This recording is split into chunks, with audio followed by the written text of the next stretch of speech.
Hi, I'm Elisa Giannicelli, your educational coach and tutor consultant from North London, Edgware, kidslearnfast.co.uk. Hi, I'm back again, and in this YouTube I would like to deal with story writing in a little more detail. If you watched my last story writing YouTube, you will have seen this plan in a slightly smaller version. Less writing on it, and I will be showing you that again on the YouTube as a scan. Here I've elaborated and given you more details, and since the last one I have got two of my children in my classes to write the magic jug and to do a plan to the spooky house. So there we go. I'll be talking about all of that, which will hopefully help your children write a good story. Now, story writing has, in my opinion, three parts: a beginning, a middle and an end, and you've got that written in red there. We at Kids Learn Fast, or Elisa's Tutorial School, usually have 3, 5 or 7 paragraphs. I did explain that last time. For me, it's very, very important to plan first, and my children do plan. We use mind maps, a very, very good book, and I will show you a copy of that at the bottom of this YouTube, which helps the children create a sort of web design around planning and makes them think of different words and what their subject matter is about. In this case, as I explained last time, I gave your children and the children in my school a choice of the blue vase or the spooky house. I extended that to the magic jug because a vase and a jug are two very different things. A vase deals with flowers and of course water, but a jug can be magic, flowing magic in many, many different ways. I spoke about the vase or the jug being an item and one that one should describe, and with the subject matter in each case, whether you choose the blue vase, magic jug or the spooky house, I get all my children to close their eyes and examine that subject in their heads, and I get them to use the 5 senses when examining that subject. So even to just throw in another subject now, one that's very popular in my school is a monster, and we often close our eyes, get this picture of a monster in our heads, and the monster could be fat, small, he could have 3 heads, he could have 1 head that's enormous, a small body, or a giant-like body and a Dracula sort of head. You know, whatever your child sees creates their monster. With a jug or a vase, you've got a small item. You haven't got as much scope as you have with a monster. But nevertheless, it's very, very important that they examine that carefully. If it was about an apple, they'd have to examine the apple, the hardness of it, the crispness of it, the red or green or the mixture of colours. It's very, very important. This subject is examined using your 5 senses. That's sight, hearing, smell, taste and feel. So I get the children to examine that first, get a picture in their heads, and then we use that in our beginning. But we open our beginning with a examination of the weather, and I really teach my children to go with the weather as their opening sentence. So it could be, it was blowing a gale today, or it was blowing a gale yesterday. Again, they have to understand and show the reader that they really understand what a gale is, and not a lot of children know about the capacity of that wind. Or the dew covered the leaves as the sun ventured out. So they're understanding, they're showing the reader they understand what dew is, they show the reader they understand what time of day it is. Or it could be a sunny day in July, so you know what season you're dealing with, or a grey, cold autumn day. Even autumnal day is a good way of using autumn. Another one is, I looked out of my window and saw thick snow on the ground. So that's number one. That's the beginning. Paragraph 1, weather is my A section. I asked them then to go on to the setting. I think it's very important that the setting is explained at an early stage. So if we're dealing with a spooky house, it could be the house on the hill, or it was in the valley below, or it was at the top of a mountain. Again, you get in the setting immediately. It could be with the blue vase or the magic jug that it's been found on an archaeological site. So again, that is very, very important. What sort of archaeological site? Is it a vase from the Egyptian period? Is it a vase that was found in one of the pyramids?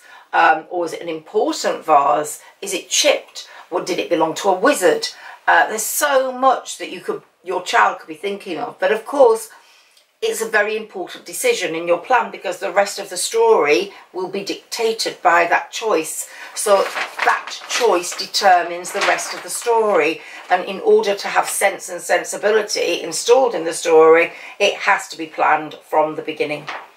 Another thing that has to be decided at the beginning is what people are involved. We usually have a goodie and a baddie, okay? But more people could be involved. The goodie and the baddie could be determining how the plot goes, whilst the children in the story could be your child and a friend, or your child and a family member. So again, that's a very important determinant. In future YouTubes, I'll be dealing in depth with the beginning, in depth with the middle, in depth with the end, in depth with how we need to deal with the extra paragraphs that add to the climax, that add to the descriptions, the use of adjectives, the use of adverbs. There is so much, and I will be dealing with a lot more. The Mind Maps book I've been telling you about, my own vocabulary book. I've written lots and lots of different books. They're not available yet, but they are used in my school regularly, and I will try and give you as much free information as I can on my website, kidslearnfast.co.uk. You will, if you follow my blog, you will get lots of things to do for free for your children. I can assure you of that. There will be little comprehension exercises. There will be vocabulary pages. I will make sure your children end up very well read and general knowledge to the hilt. So stick with me, and they're definitely going to have all that information, and you will get it as much as I can give it to you for free.